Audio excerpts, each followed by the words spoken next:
सिद्धेभ्यः ॐ नमः सिद्धेभ्यः ॐ नमः सिद्धेभ्यः। स्वयंभुवे नमस्तुभ्यमुत्पादात्मात्मनि स्वात्मनेव तथोद्भूत वित्तीये चिंत वित्तीये। नमस्ते जगतां पते लक्ष्मी भद्रे नमोस्तुते वेदांबर नमस्तुभ्यं नमस्ते बदतांबर। देवादिदेव आदिनाथ भगवान की, परम पूज्य आचार्य चक्रवर्ती आचार्य श्री शांति सागर जी महाराज जी की, परम पूज्य आचार्य श्री विद्यासागर जी महाराज जी की, परम पूज्य आचार्य श्री वसुनंदी जी महाराज जी की, परम पूज्य मुनि श्री सहजानंद जी महाराज की, 3,9 करोड़ मुनि राजों की जय। महानुभाव, साधर्मी बंधुओं, भगवान महावीर स्वामी के बाद में क्या इतिहास हुआ, यह जिन शासन की बागडोर किसने संभाली। सभी जानते हैं जैन धर्म के अंतिम तीर्थंकर भगवान महावीर स्वामी हैं। महावीर स्वामी का शासनकाल चला और जिस दिन भगवान महावीर सिद्ध हुए उसी दिन गौतम गढ़धर स्वामी को केवल ज्ञान हुआ। 12 वर्ष तक केवली रहे। जिस दिन गौतम स्वामी मोक्ष गए उसी दिन सुधर्मा स्वामी को भी केवल ज्ञान हुआ, जिनको लोग लोहाचारी नाम से जानते हैं। वह भी 12 वर्ष तक रहे। पर जिस दिन सुधर्म स्वामी को मोक्ष हुआ उसी दिन जम्बू स्वामी को केवल ज्ञान हुआ और यह भी 38 वर्ष तक केवली रहे। कुल मिलाकर के 12, 12 और 38 कुल मिलाकर के 62 वर्ष तक 62 वर्ष तक अनुबद्ध केवलियों की परंपरा चलती रही। जिस प्रकार केवलियों में अंतिम केवली का नाम श्रीधर आता है, उसी प्रकार चारण रिद्धियों में भी अंतिम नाम श्री सुपारस जी हैं। उसी प्रकार प्रज्ञा सिमरणों में अंतिम नाम बज यश मुनिराज का है। उसी प्रकार अवधि ज्ञानियों में जो अंतिम नाम है वह श्री नामक मुनि का है। और मुकुटबद्ध मुकुटधरों में जो अंतिम राजा सम्राट हुए हैं उनका नाम चंद्रगुप्त है।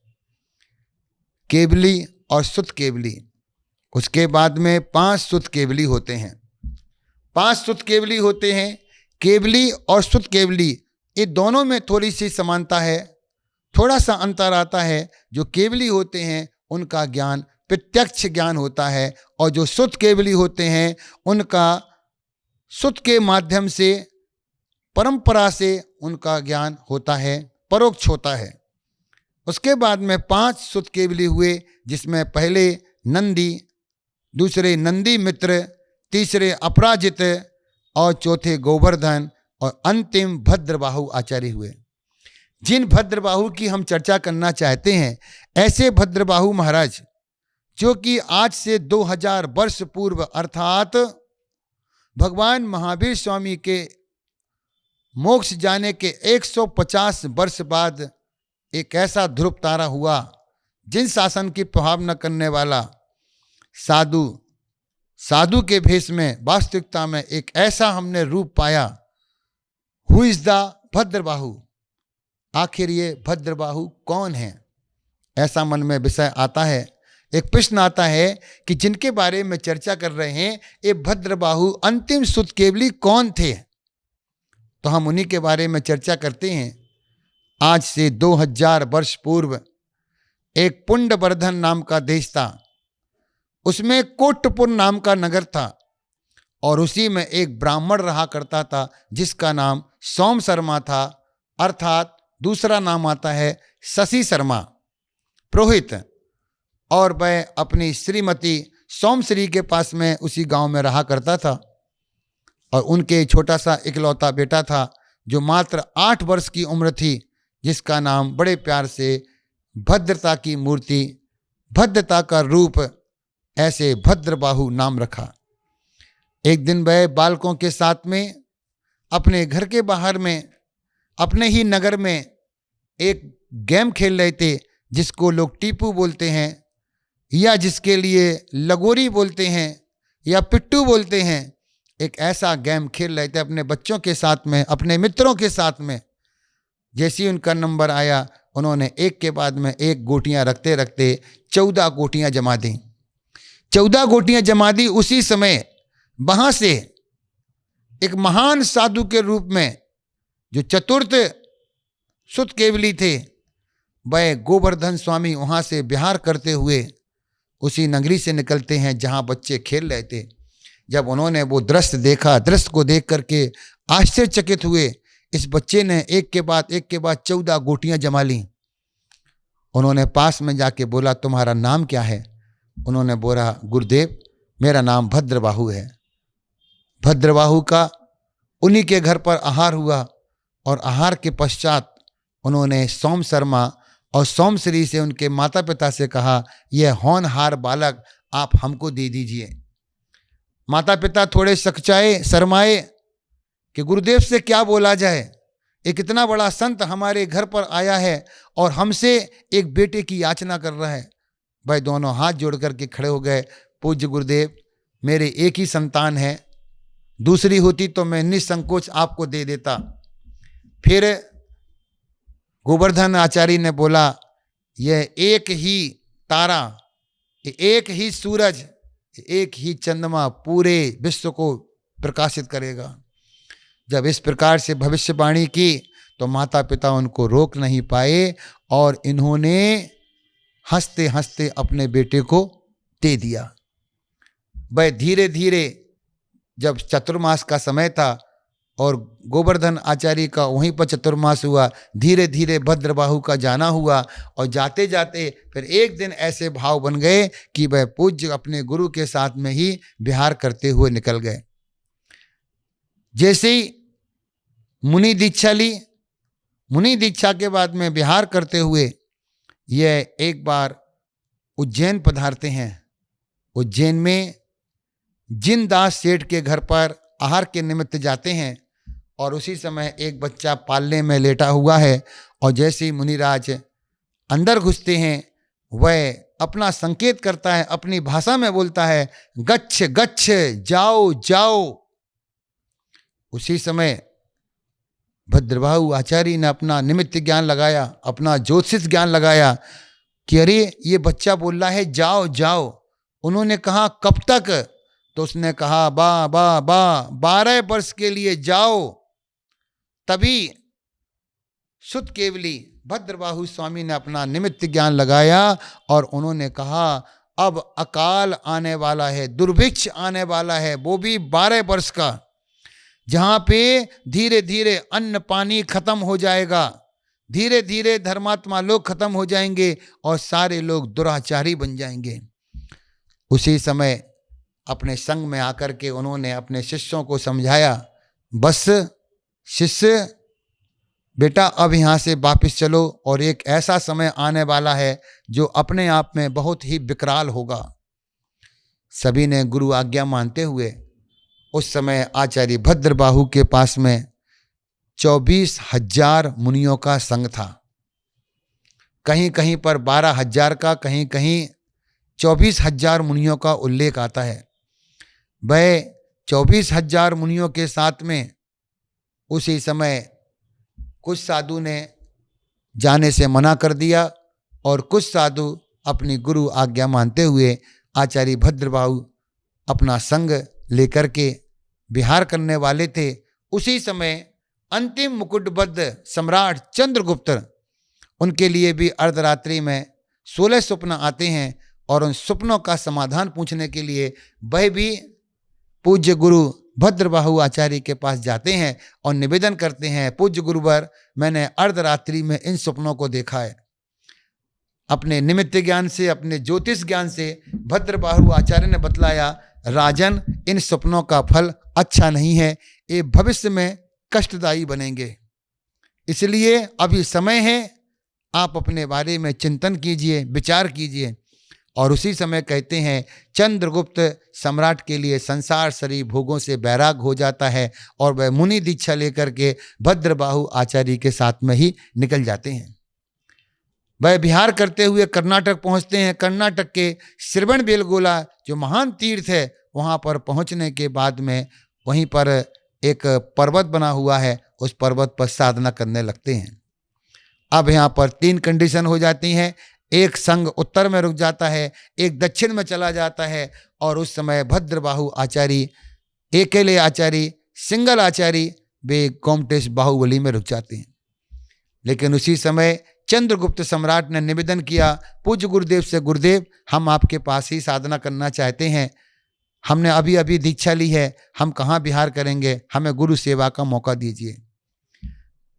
संघ का नायक विशाखाचार्य को बना करके संघ को आगे कर्नाटक, आंध्र प्रदेश और दक्षिण में जाकर के संघ चला गया, और चंद्रगुप्त सम्राट अपने गुरु भद्रबाहु आचार्य के साथ रहे। धीरे धीरे भद्रबाहु का समय निकलता गया। कभी उपवास करते, कभी आहार करते, कभी नीरस करते, कभी ध्यान में मग्न रहते। एक दिन उन्होंने कहा, चंद्रगुप्त तुम अपनी आहारचर्या करके आओ, आज मेरा उपवास है, मुझे साधना करना है। चंद्रगुप्त महाराज मुनिराज पर्वत से आकर के नगर में आते आहार के लिए, लेकिन वहाँ दृश्य देखते हैं कि कोई व्यक्ति पड़गाने वाला नहीं है, लेकिन चौका लगा हुआ है, सामान रखा हुआ है, भोजन सामग्री रखी है, लेकिन कोई पड़गाने वाला नहीं है। चंद्रगुप्त महाराज वापस चले जाते हैं। आचार्य श्री बोलते हैं, क्यों बस आज जल्दी आ गए, आहार नहीं किया? बोले गुरुदेव वहाँ पर सामग्री तो आहार की थी, मगर कोई पड़गाने वाला नहीं था। गुरुदेव ने कहा, बहुत अच्छा, तुमने आगम का और अपने शास्त्र के अनुसार तुमने जिन शासन में एक बहुत अच्छा सूत्र सीखा है। दूसरे दिन जैसे ही जाते हैं, वहाँ पर पड़गाहन वाले लोग तो खड़े हुए हैं, पड़गाहन कर रहे हैं, लेकिन वहाँ पर भोजन सामग्री नहीं होने से चंद्रगुप्त दूर से ही देख करके वापस आ जाते हैं। तब फिर अपने गुरुदेव को बताते हैं। गुरुदेव भूरी भूरी प्रशंसा करते हैं और अपने शिष्य को धन्यवाद देते हैं कि बहुत अच्छा, तुमने अपनी चर्या को आगम के अनुसार बरकरार रखा। तीसरे दिन फिर आहार में जाते हैं तो फिर वहाँ पूरा नगर बसा है, पड़गाहन करने वाले श्रावक भी हैं, भोज सामग्री भी वहाँ पर है, और आकर के उन्होंने आहार किया। और आहार के बाद में तब उन्होंने तीसरे दिन बतलाया, पूज्य गुरुदेव हमारा आहार आज निरंतराय हुआ। इस प्रकार वहाँ पर आहारचर्या करते रहे। कुछ साधु जो साउथ में गए थे, दक्षिण में गए थे, वो दक्षिण में निकल जाते हैं। अब उत्तर भारत का जो संघ था, जिसमें स्थूल भद्राचार्य और मणिभद्राचार्य लगभग 12,500 साधु यहाँ रुक गए थे। उन्होंने अपनी चर्या में दोष लगाना शुरू कर लिया। वह धीरे धीरे आपसी में झगड़ने लगे, खाने के लिए त्राही त्राही मचने लगी, लोग एक दूसरे को जान से मारने लगे। ऐसा रूप हो गया कि बीभत्स स्वरूप हो गया। फिर लोगों ने उनसे एक निवेदन किया कि गुरुदेव हमारे पास में कोई कमी नहीं है, लेकिन इस प्रकार से लड़ना भिड़ना बंद कीजिए, क्योंकि उन्हीं श्रेष्ठियों ने उन साधुओं को रोका था। वह साधु भी साथ में चले जाते, लेकिन कुछ श्रावकों ने कहा, महाराज आप चिंता ना कीजिए, हमारे पास में इतना अनाज है, इतना अन्न है, इतना धन है कि आप 12 वर्ष नहीं, ऐसे कई 12 वर्ष निकाल सकते, आप हमें किसी प्रकार की परेशानी नहीं आएगी, आप यहीं रुक जाइए। वह साधु स्नेह बस, लोभ बस वहाँ पर रुक जाते हैं। वही होता है जिसका डर था। वह साधु रात में मांगने के लिए आने लगे। धीरे धीरे उन्होंने वस्त्र पहनना शुरू किया, धीरे धीरे पादुका पहनना शुरू किया, धीरे धीरे उन्होंने डंडा रखना शुरू किया, धीरे धीरे अपनी चर्या में बढ़ाते बढ़ाते उन्होंने वस्त्र धारण किए। और वो उसी समय से एक श्वेतांबर नया पंथ प्रारंभ हो जाता है, एक दिगंबर और एक श्वेतांबर। वह श्वेतांबर भेषधारी जिनके 14 उपकरण होते हैं, वे अपने उपकरणों के साथ में निवास करने लगते हैं। धीरे धीरे विकराल रूप आता है और 12 वर्ष तक एक ऐसा समय हो जाता है कि साधु अपनी चर्या भूल जाता है, अपना अनुशासन भूल जाता है, अपने दैनिक नियम भूल जाता है, वह हर तरह से पतित हो जाता है और वस्त्र धारण करके वह अपनी चर्या पालने लगता है। 12 वर्ष का समय पूरा हुआ। जो संघ दक्षिण में गया था विशाखाचार्य के साथ में, वह वापस 12 साल के बाद में जब अकाल का समय पूरा हो गया वापस आते हैं, तब तक भद्रबाहु आचार्य महाराज का समाधि मरण हो जाता है वह चंद्रगिरी पर्वत पर। और वहाँ पर पूरा संघ पहुँच करके जब समाचार लेते हैं तो शिष्यों को पता चलता है पूज्य गुरुदेव का समाधि मरण हो गया। वह शिष्य बड़े दुखित होते हैं और वहीं पर चंद्रगुप्त महाराज ने पर्वत पर ही एक भद्रबाहु आचार्य की चरण पादुका बनाई, उसे चिन्हों को अंकित किया, चरणों को अंकित किया, वहीं पर बैठ करके गुरु साक्षी मान करके वह वंदना किया करते थे। सभी साधुओं ने वंदना की।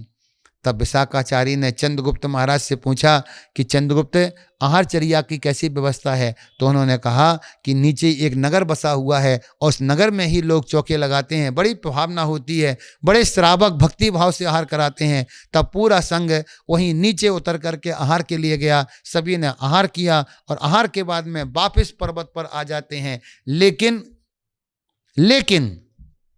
लेकिन एक महाराज जी का कमंडलू नीचे रह जाता है। वे अपने पूज्य आचार्य से बोलते हैं, गुरुदेव मेरा कमंडल चौके के बाहर रह गया। तो गुरुदेव ने कहा, अपना कमंडल आप नीचे से लेकर के आ जाइए। जैसे ही वह मुनिराज कमंडल लेने के लिए पर्वत से नीचे आते हैं और वहाँ पर एक ऐसा दृश्य देखते हैं, वहाँ पर कोई श्रावक नहीं, कोई नगर नहीं, कोई चौका नहीं, बिल्कुल हलचल नहीं, पूरा का पूरा जंगल सुनसान पड़ा है। तब उन्होंने अपने गुरुदेव के लिए सारी स्थिति को बताया। तब उन्होंने कहा, धन्य हो चंद्रगुप्त, तुम्हारी मुनि भक्ति, तुम्हारी गुरु भक्ति धन्य हो कि आपके लिए 12 वर्ष तक देवों ने आकर के चौका लगाया, 12 वर्ष तक देवों ने आपको आहार कराया। धन्य हो आपकी तपस्या और धन्य हो आपका जीवन। ऐसा बोलते हुए तब आचार्य विशाखाचार्य ने उनसे कहा, आप प्रायश्चित लीजिए क्योंकि आपने 12 वर्ष तक देवों के हाथ का आहार किया।